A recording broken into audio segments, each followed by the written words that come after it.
All right, welcome back, everybody. Pastor Woody here. Let's talk about day number 3 of your Holy Land tour. It's on this day that you will see and experience what you will never forget, because it's on this day that you will see and stand in the empty tomb of Jesus. Now let's talk about it. When I mention day number 3, I'm speaking of day number 3 of the itinerary of the tour that I'm hosting next summer, June 12 through 23, 2023. Now, this digital brochure is available to you at the link in the description below. You can download it, see all the details of the itinerary. It's got all the fine print, the cost, everything you need to know. It's got a link to the registration portal and how to contact me if you have more questions. Now, let's talk about day number 3 of your tour. Now, remember, you will have awakened again in the same fine hotel in Jerusalem, but now jet lag is behind you. You're awake, you're refreshed, you're ready to go. You'll have a fine buffet breakfast, board the bus, and we'll go to the old city of Jerusalem, a fascinating labyrinth of small alleyways in this ancient city. Now, our first stop will be the Pool of Bethesda. Perhaps you've heard of the pool of Bethesda. It's there that Jesus performed a remarkable miracle as he meets a lame man there and asks him the critical question, do you want to be well? And he heals that man completely right there at the pool of Bethesda. The archaeological remains still are visible, and it'll be our first stop. There's also a church right there, St. Anne's Church, that commemorates what happened there. We'll go into that church if it's open. It's a small church, and it's one of the best places in Israel to sing. If we happen to have it to ourselves, we'll take a moment to sing, because there's just something about the acoustics of that particular small church that's just absolutely wonderful to sing. Maybe we'll sing Amazing Grace. All right, from there, we'll begin to make our way through the old city of Jerusalem. And what will be our route? Well, none other than the Via Dolorosa, the way of suffering.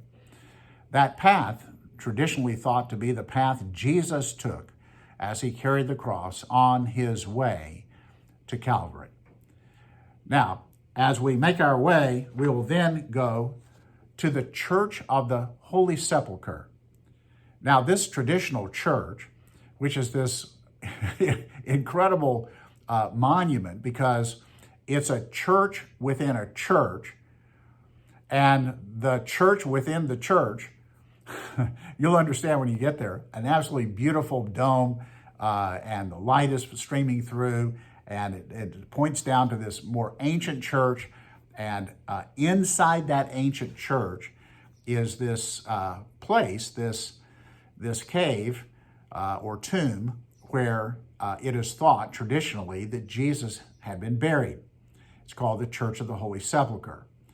But in addition to the Church of the Holy Sepulcher, we'll also have the chance on this third day to go to the Garden Tomb, an alternate site of where Jesus may well have been buried, where the tomb of Joseph Arimathea may have been located in that beautiful garden setting. You're going to be amazed when you get to the Garden Tomb and all of the evidences that would point to a place like the Garden Tomb as where Jesus was likely buried. You'll also have an opportunity to see what was likely the place of the skull and why it was called that.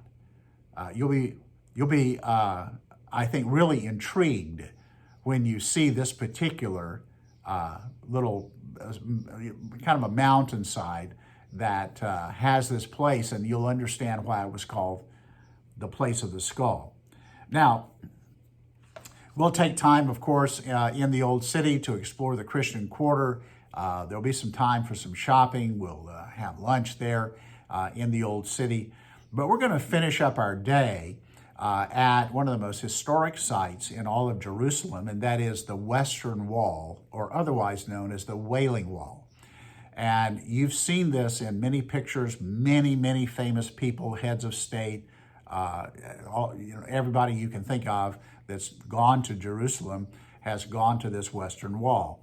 It is this place where Jews go to pray, because it is the closest they can get to praying to where they believe the Holy of Holies might have been there somewhere under the Temple Mount. So it's a great place to pray.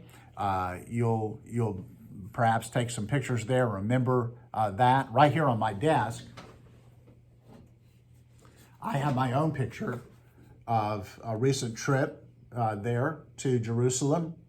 And this is me praying at the Western Wall.